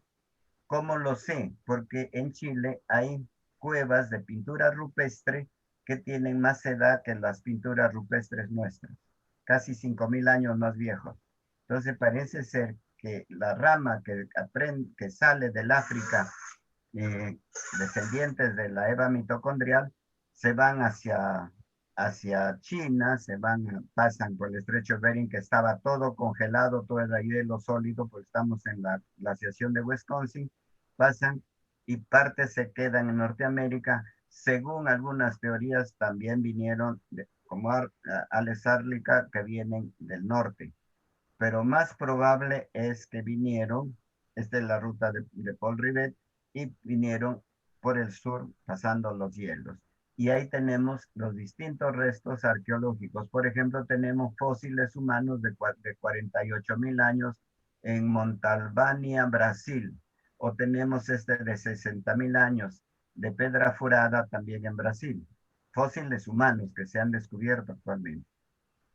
En el Pleistoceno tardío, como ambiente del poblador peruano, a fines de la cuarta y última glaciación conocida como la de Wisconsin, el hombre habría llegado al territorio entre el 20.000 y el 14.000 años antes de Cristo.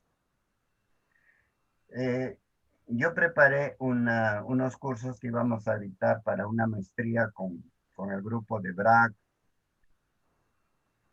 García Salvatecchi y otros, Salvador Rojas también. Íbamos a dictar una maestría que después no se concretizó con Alas Peruanas, y a mí me tocó un poco precisamente hablar de la historia de la acción humana en el territorio peruano. Por eso he tenido acceso a mucha información de estos primeros pobladores que llegan a nuestro territorio a interactuar con el territorio, ¿no? Bien. Y luego, ¿hasta cuándo cuándo el mono pudo ser hombre? Entonces, Pilar de Chardin nos va a decir que este hombre, que era un mono, que cuando comienza a tener ya ciertas habilidades, en ese momento Dios le habría dado la inteligencia, el alma humana, el espíritu humano, no tanto el alma como vida, sino el alma intelectiva, el intelecto. Y desde ahí su evolución no paró hasta nuestros días, hasta que otra vez casi pues somos monos delante de la computadora. Obviamente es un dibujo un poco caricaturesco, ¿no? Pero miren cuánto ha caminado la humanidad en desarrollo cuando este mono recibe la inteligencia, o sea, el psiquismo adquiere ya la inteligencia total. Y volviendo por eso a Pilar de Chardin, podemos decir entonces que el proceso de cefalización, la materia desarrollándose, se realiza en construcciones más complejas y se obtiene así la cristalización, la edificación de las macromoléculas, el aparecer de los virus, de los vivientes, la reunión de células vivientes en colonias y en organismos, el impulso de la vida hacia el sistema nervioso más complicado, la cefalización. La complejidad y el desarrollo del cerebro indican el grado de evolución de los seres. ¿Cómo se puede paragonar, valorar, generalizar la complejidad de un pólipo, de un insecto, de un vertebrado, de un reptil, de un mamífero? La unidad de medida es el parámetro mejor para nuestro investigador. Se encuentra en el proceso de cefalización y a su vez de perfeccionamiento del cerebro, que es acompañado por un proceso de temperatura psíquica. Él le llama a este proceso una temperatura psíquica, es decir, hasta dónde ha ido el cerebro haciéndose cada vez más perfecto. La creciente complejidad y el creciente psiquismo tienen su punto de encuentro en la creciente perfección del cerebro, de tal manera que el fenómeno de la cefalización constituye la llave del misterio de la evolución histórica. Para Pilar de Chardin, cada complejidad que no lleva a la cefalización es accidental y descartable. La noósfera. Hace 600.000 años sobre el planeta apareció un fenómeno nuevo, la dimensión del espíritu. La complejidad ha alcanzado una gran altura en la formación del cerebro. del Homo sapiens y del psiquismo se ha convertido en conciencia refleja. Entonces, ¿en qué momento el hombre puede decir ya no soy animal, soy hombre?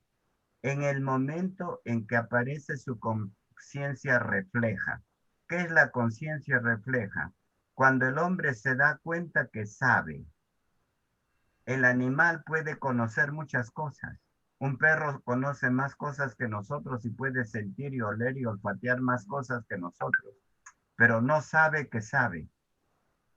La conciencia refleja es cuando tú puedes formular incluso conceptos reflejos, precisamente. A ver, brevemente. Todo lo que existe te da una idea.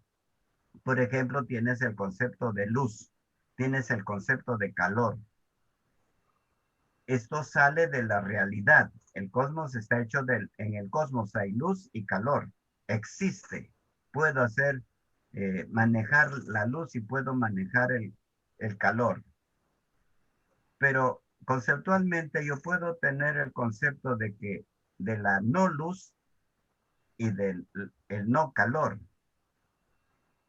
Y entonces podría decirles así, por ejemplo, enciendan la luz porque sin la luz no podemos ver nada, ya que la luz ilumina los objetos, mejor lo digo al revés. Con la no luz no podemos ver nada, con la no luz no podemos distinguir ni saber dónde estamos, con la no luz no podemos encontrar, mientras con la luz lo vemos todo, todo se hace claro. Por ahí al hablar se me va un no y entonces ya pierdo la idea. Y por eso el lenguaje ha buscado a los conceptos reflejos una palabra. La no luz le llamamos oscuridad. Al no calor le llamamos frío. Pero no existe el calor, no existe, perdón, el frío ni existe la oscuridad. Lo que existe es la ausencia de calor y la ausencia de frío. Y me decía una alumna en la universidad, pero profesor, entonces, ¿por qué podemos fabricar frío? Es que tú no fabricas frío. La refrigeradora no fabrica frío. La refrigeradora quita calor. El calor sí lo puedo manejar. La luz sí la puedo manejar, la puedo convertir hasta en computadora y en dibujos. Pero la no luz no la puedes, no existe. Es un concepto reflejo, que es fruto de cuando el hombre se da cuenta que de sus ideas puede sacar también ideas reflejas. Va más allá de lo existente. Y por eso puede hacer filosofía, y por eso puede hacer metafísica, y por eso puede hacer matemáticas, y por eso puede hacer ingeniería. Porque sabe que sabe combinar las ideas que nacen de la realidad. Mientras el perro sí te conoce, obviamente. Pero el perro no puede hacer un cálculo trigonométrico. El animal conoce, no hay duda de ello, pero no sabe que sabe. Del animal nos separa un abismo, un enorme barranco que es para él inaccesible. Con respecto a ellos, no somos solamente diversos, sino otros, por razón de nuestra conciencia refleja. No somos diversos a los animales, somos seres diferentes a los animales. No se tiene un simple cambio de gradualidad, sino un cambio de naturaleza. En los límites de nuestra experiencia, el hombre es el único ser que no solo sabe, sino sabe que sabe, ya lo dijimos. Esta propiedad mental, no obstante la estridente enormidad de los efectos que resultan, es todavía curiosamente infravalorada por muchos biólogos que, repitiendo a este propósito un error de juicio cometido ya con respecto a la vida, no quieren ver otra cosa que una exageración, una anomalía de la conciencia común de todos los vivientes. Hay muchos científicos que dicen, no, las plantas piensan igual que tú, solamente piensan poquito, pero es lo mismo, solo hay nivel de gradualidad. Pilar de Chardin nos dice, no, hay una diferencia esencial entre la inteligencia humana y la inteligencia de cualquier otro ser viviente. Con la aparición del hombre más allá del fenómeno de la conciencia refleja, surge también el fenómeno de la libertad. Con la aparición de la noósfera, es decir, Con la aparición del hombre sobre el escenario de la vida, la evolución se hace consciente y voluntaria. Entonces el hombre como que toma el timón de la evolución. Desgraciadamente no siempre a favor. Miren lo que hemos causado por más de casi un siglo. El agujero de la capa de ozono. ¿Por qué? Porque tenemos que usar propelentes fosfatados para nuestros desodorantes, para perfumes, porque nos gusta que nos sople ese perfume. No te podías usar un desodorante de barra, no, tiene que ser spray. Y todos los sprays se van al Polo Sur, hicieron hueco a la capa de ozono tan grande casi como Sudamérica. Afortunadamente, en este año de pandemia y de que han disminuido muchas cosas, y ha crecido también la conciencia, como dice el Papa en la Laudato Si, que el hombre va entendiendo que el universo no tiene respuesta, no hay planeta B, y tenemos que cuidarlo. El 8 de enero del 2021, o sea, este año, se ha declarado que la capa de ozono se ha cerrado totalmente, gracias a que ya no se están usando propelentes que destruyen la capa de ozono en el Polo Sur. Algo hemos aprendido, porque hemos decidido no usar propelentes, porque nos hemos dado cuenta que estamos haciendo daño a nuestro universo. Yo creo que de esta pandemia va a salir también que vamos a dejar de usar combustibles fósiles. Ya las 7 hermanitas petroleras que tanto daño han hecho con la explotación de petróleo se han convertido ahora en 4 y ya se están dando cuenta que la matriz energética tiene que cambiar, que no podemos seguir contaminando el universo, porque ahí viene ya hasta el virus. Parece ser que con el calentamiento global se despiertan y se van a despertar si no cambiamos otros virus. Y el virus también evoluciona. Y entonces haces la vacuna para el virus inicial y ya cuando terminaste de hacer la vacuna, ya el virus está en el 10. Y cuando llegas al 10, el virus ya está en el 20. Porque hay una evolución también de ellos. Todo evoluciona. La evolución avanza ya no en virtud de exigencias ocultas, sino por decisión consciente de la humanidad. Al menos la evolución en la Tierra estamos hablando, ¿no? Pero nada tenemos que hacer con, no sé, pues con los planetas estos que hemos descubierto porque están lejos.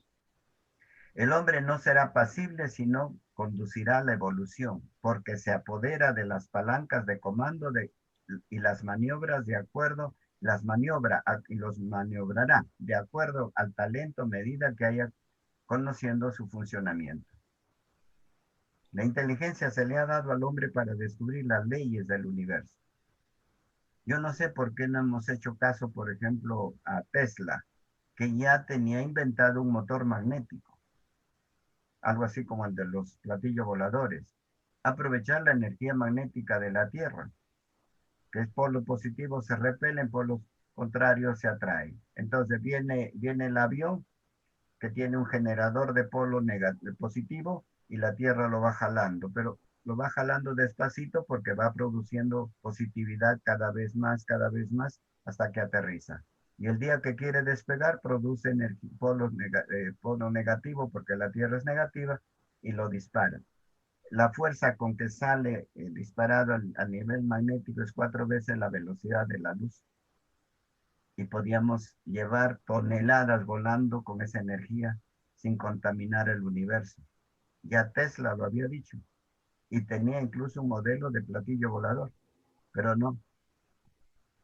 Las 7 hermanitas, la Belco, la Shell, la Epson, la ESO, todas ellas dijeron, no, tenemos que hacer motores a gasolina, petróleo y contaminar el mundo. Con su actividad creadora, el hombre llevará a su realización la evolución. El hijo de la era que lo ha precedido se convertirá en el arquitecto de las futuras. Y aquí la pregunta, ¿qué mundo le vamos a dejar a nuestros hijos? Y entonces Teilhard de Chardin dice que todo este progreso finalmente tiene que confluye hacia un punto. Para que la evolución converja hacia un punto, esta debe ser dotada de una energía. Esta energía podría ser una energía vis a tergo. Ustedes lo entienden, pues saben latín. Fuerza que viene de atrás. Fuerza que empuja de atrás.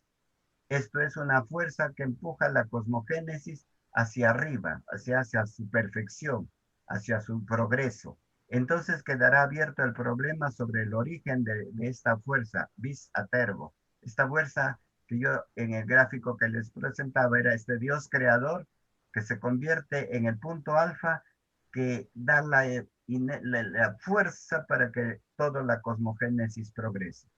Pero se puede suponer que la fuente de esta energía es el mismo punto de convergencia. Lo que les decía, este Dios ahora converge como punto omega, y entonces queda eliminada la distinción entre fuente de energía y el punto de convergencia. Es Dios que dio como punto, como alfa, la vis a tergo, el empuje hacia adelante, y como punto omega es el imán que jala hacia sí la creación. Miren qué intuición la de San Pablo, por ejemplo, cuando habla a los efesios. Les dice que todo el universo está caminando hacia su realización final en Cristo.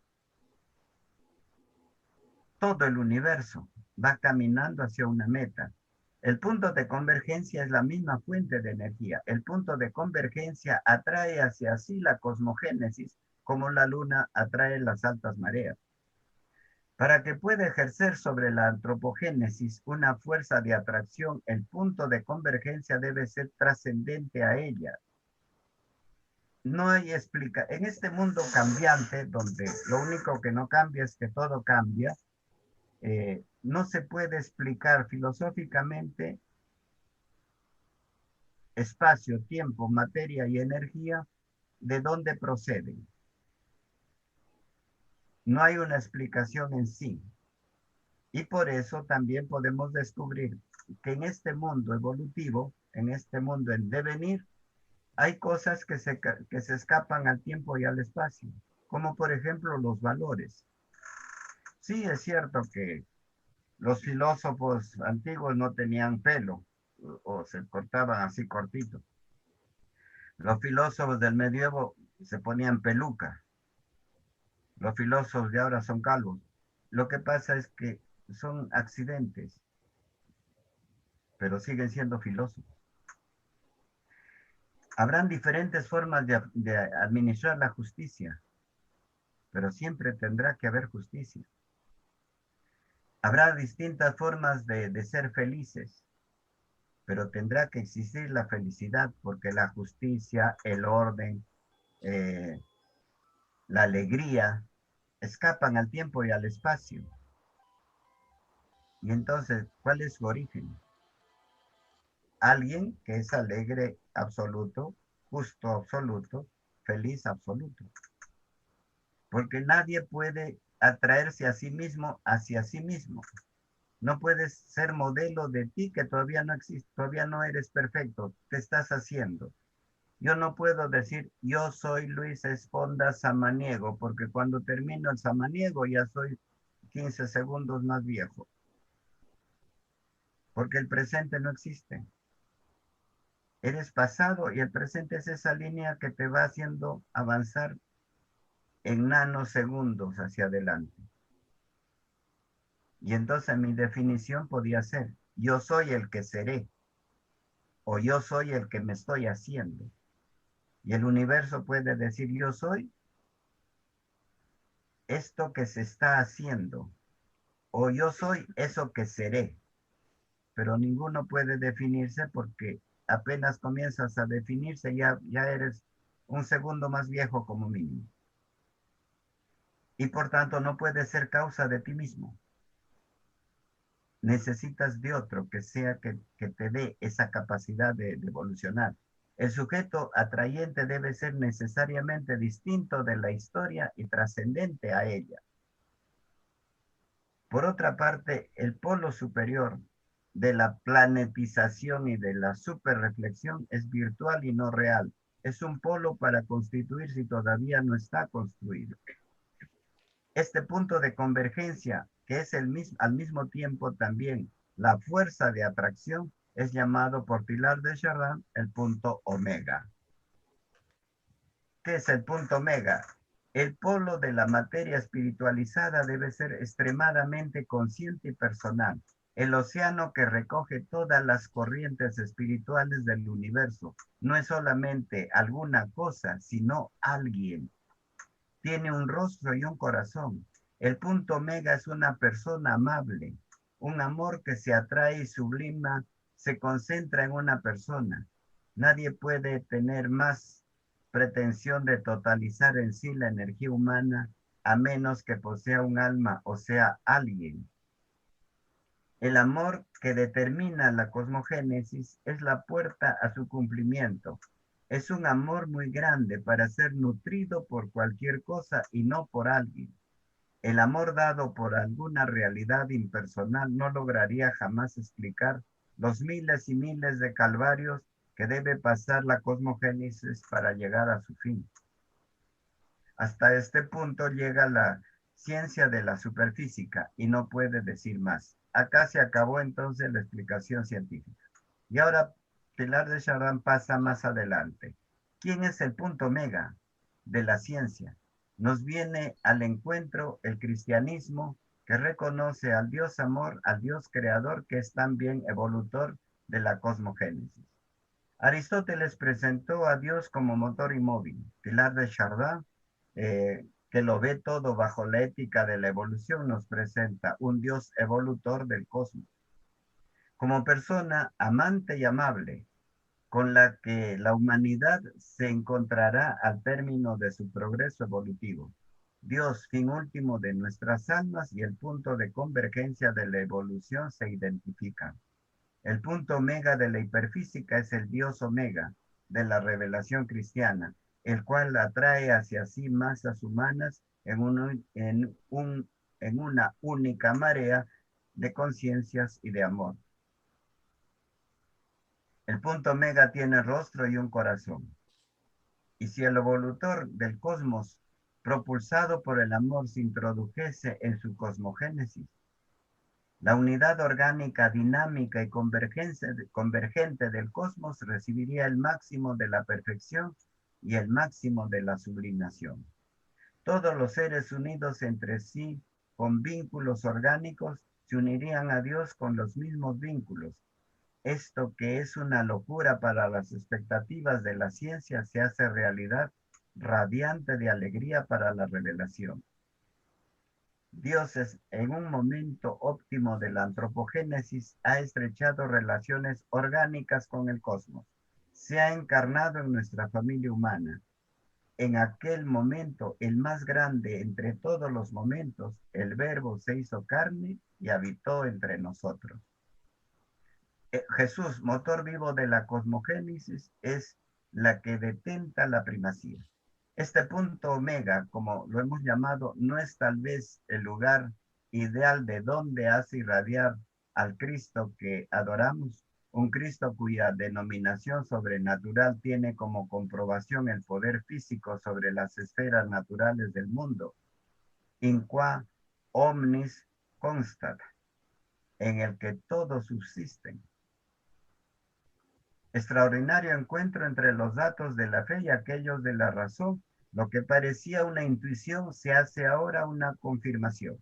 Entre el fenómeno humano y el fenómeno cristiano no hay complementariedad dinámica, hay una complementariedad dinámica, por lo que el desarrollo no es sino una marcha para encontrarse. El fenómeno crístico es un centro de expansión que busca una esfera. El fenómeno humano es una esfera que anhela a un centro. La futura concordancia entre los dos polos permitirá intercambiar sus atributos y se tendrá entonces una conciencia humana, evidentemente refleja y socializada, un Cristo cósmico y un cosmos crucificado. Acá tengo las fotos que se tomaron del Santo Sudario de Turín con el aparato BP8, que es una una computadora que te reconstruye en 3 dimensiones la foto del Santo Sudario y el resultado final es lo que ustedes están viendo. O sea que Cristo cuando resucita marca su Santo Sudario y ya sabía de computadores. Por un lado, el que dice acá. Por un lado, el polo de la mística cristiana, el resucitado. Sácame eso de ahí. Otro es el punto medio. Ya, el resucitado que es consumador y por otro es el punto mega, postulado por la ciencia, es el polo de la evolución en marcha. Entre estos dos polos, para Pilar de Chardin hay correspondencia, paridad de identidad de fondo. Grespi y Quenot sintetizan el pensamiento tilardiano en esta fórmula. Porque Cristo está presente en el mundo, es que existe lo divino en el mundo, sin que el mundo sea divino, o mejor, Cristo es el corazón del mundo, pero el mundo no es Cristo. Esta foto es de Ajemian, que partiendo del Santo Sudario pidió a Pío XI unas copias y él dijo que artísticamente iba a estudiar cuál sería el rostro de Cristo basándose en el Santo Sudario. Más o menos encuestó 15,000 judíos para sacar promedio de cabello, de ojos, de piel, de cara, y dio este resultado, que después sorprende porque este dibujo hecho en el año 1935 por Ajemian, la NASA lo logra con el analizador PB8 y el programa Murphy, que dio el mismo resultado al aplicar la computadora al Santo Sudario. Cerrado paréntesis. El sacerdote científico, Pilar de Chardin, distingue muy bien la naturaleza de la sobrenaturaleza, la libertad de la gracia, la historia sagrada de las historias profanas. Él puede afirmar en cada uno de mis, dice, puedo afirmar en cada uno de mis ensayos, yo he insistido sobre la independencia de las propiedades redentoras de la evolución de un foco crístico, personal y trascendente. Y termino con este último cuadro que me gustó, me lo hizo una de mis alumnas de este curso cuando dicté en Champañat. Y miren qué bonito. El punto alfa y el punto omega. El punto alfa, que es la materialización. ¿Se acuerdan que hablábamos de partículas subatómicas? De partículas que en el Big Bang se juntan y se forman los átomos. Y que los átomos van a dar un primer paso grande en la molecularización de las cosas. Los átomos se juntan unos con otros y dan cloruro de sodio o agua, H2O. Y entonces tenemos en la cosmogénesis lo que sería la parte de la geósfera. Después viene el segundo salto, la vitalización. Esta materia ya organizada se convierte en materia viviente. Y la materia viviente se hace cerebro, el proceso de cefalización. Ya la biogénesis, que es vida, se ha hecho también, se va a hacer, entonces va desarrollando el cerebro de cada ser viviente.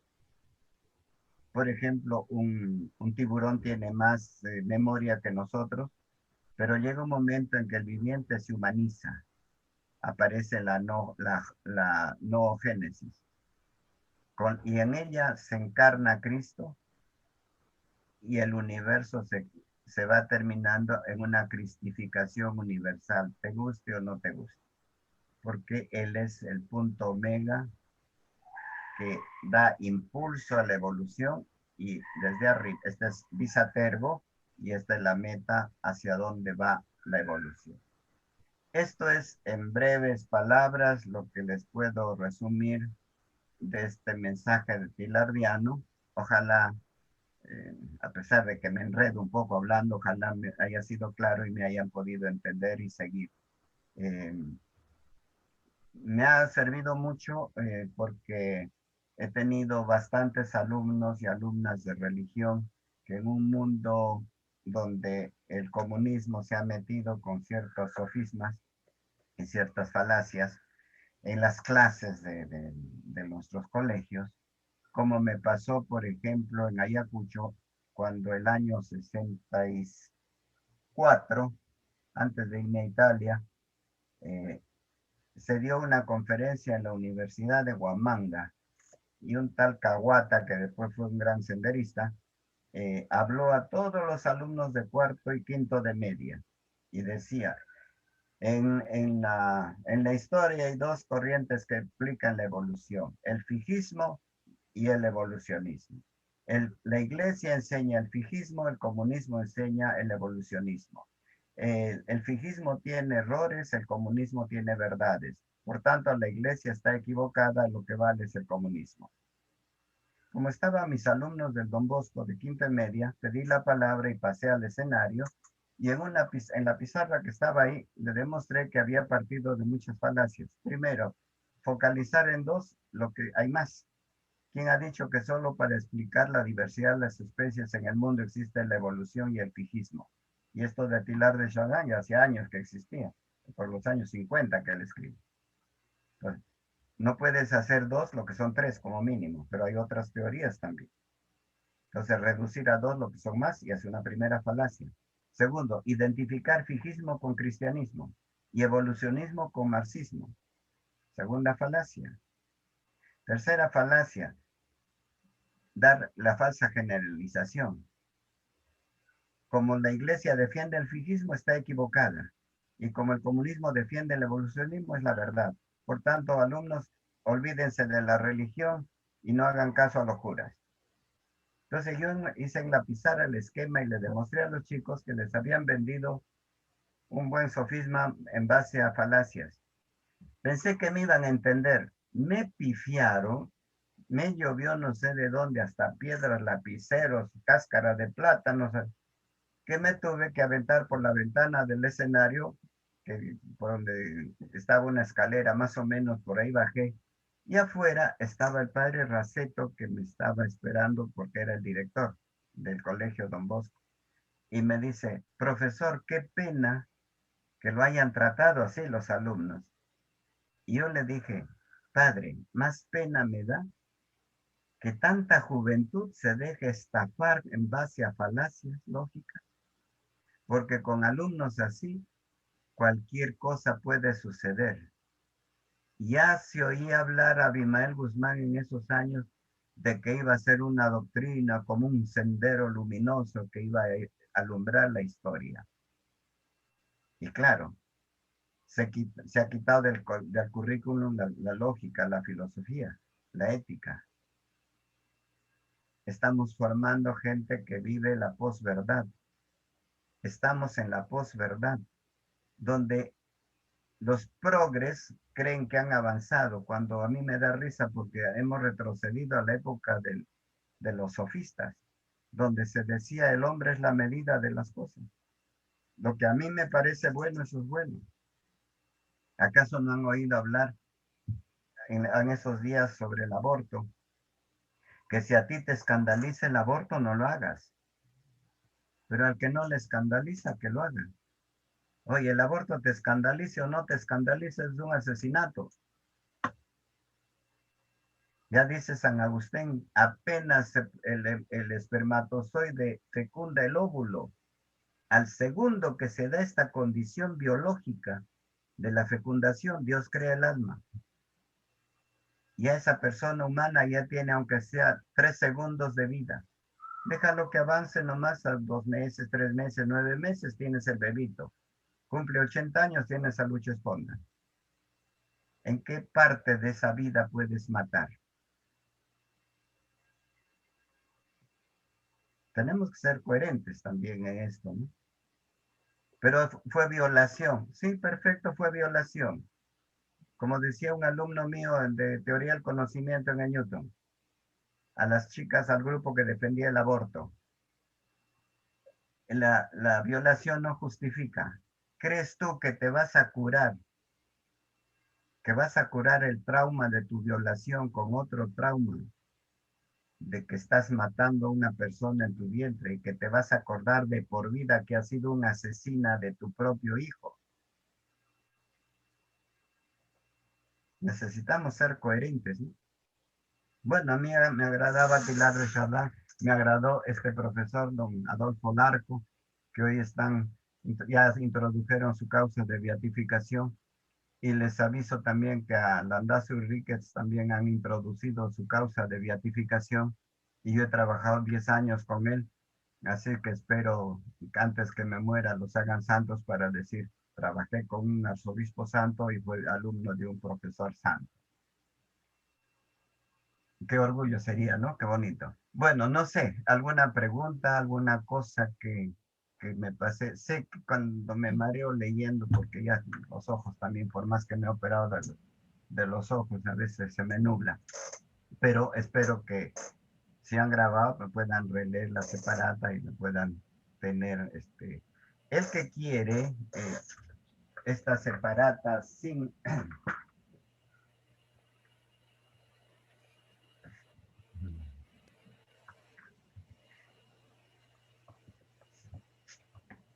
Yo hice una separata para mis alumnos de la universidad sobre esto.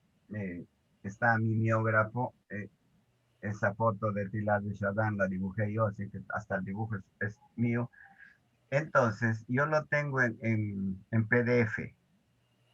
Si alguien quiere, Te lo mandé. sin dibujos, es solo texto. Si alguien quiere, lo cuelgo en el WhatsApp. Juanito, ponme el WhatsApp cuando acabe y le puedo mandar esta separata que está en PDF. Les va a servir, les va a ayudar bastante. Yo tuve la alegría de encontrarme con exalumnas de pedagogía de la Católica, cuando enseñé en la Católica, y que me decían que con esta separatita le habían hecho frente en el Colegio Nacionales a los profes, no digo marxistas, marxisoides, porque ni comunistas son. Entonces, ahí les prometo, en el mismo WhatsApp del grupo, habilítame como miembro del grupo, Juanito. Yo meto esta separata y va a pasar en PDF, pasa todito y ustedes se lo bajan y lo tienen. Y si tienen, lo otro ya es un trabajo en PowerPoint para dar una charla, ¿no? Pero acá está el texto purito con dedicatoria a mi profe, don Adolfo Larco, que fue el que me enseñó en un curso que era esos cursos de extensión educativa. Creo que fueron 2 semanas que tuvo clases.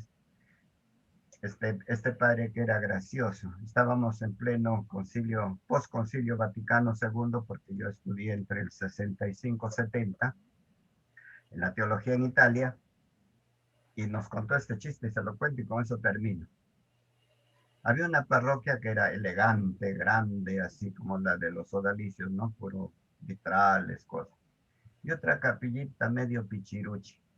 Pero en la capilla grande habían puesto matrimonio de primera categoría, matrimonio de segunda categoría, matrimonio de tercera categoría.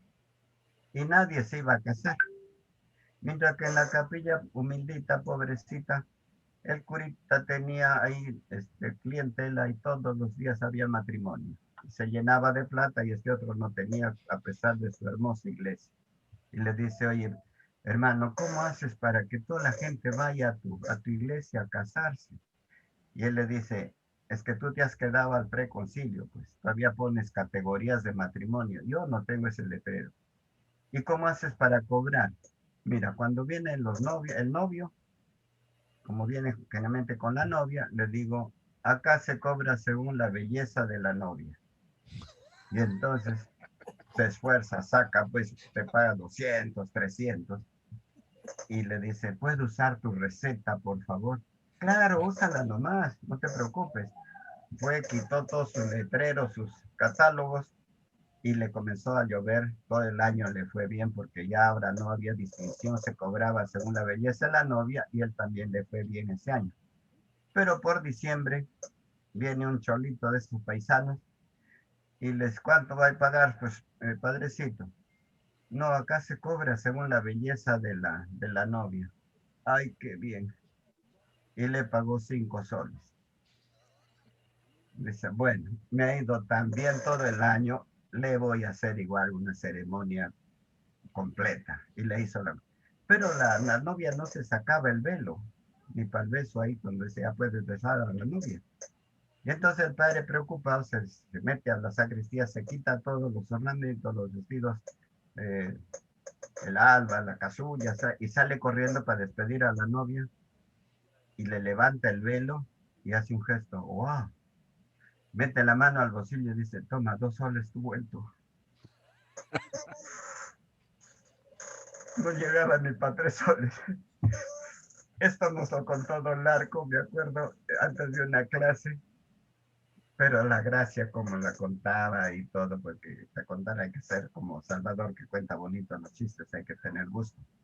Entonces, pero este padre así era. A mitad clase, cuando ya nos venía un poco cansados, otro chistecito, y al terminar se iba con otro chiste. Tan alegre, tan jovial, tan así, que me ha dado gusto saber que que lo tuve como profesor de Pilar de Chardin, expresamente de este curso, ahora está en camino a la santidad. Bueno, Juanito, a ti la palabra, yo terminé. Gracias. Gracias, Luchito. Muy amable como siempre, muy ilustrativo. Y bueno, si alguien quiere preguntar, alguien quiere acotar algo, bienvenido. Pero por favor, hacer una ¿quién? pregunta? Carlos Bacasela. Pero Carlitos, Sí. ponte un pañuelo en el rostro.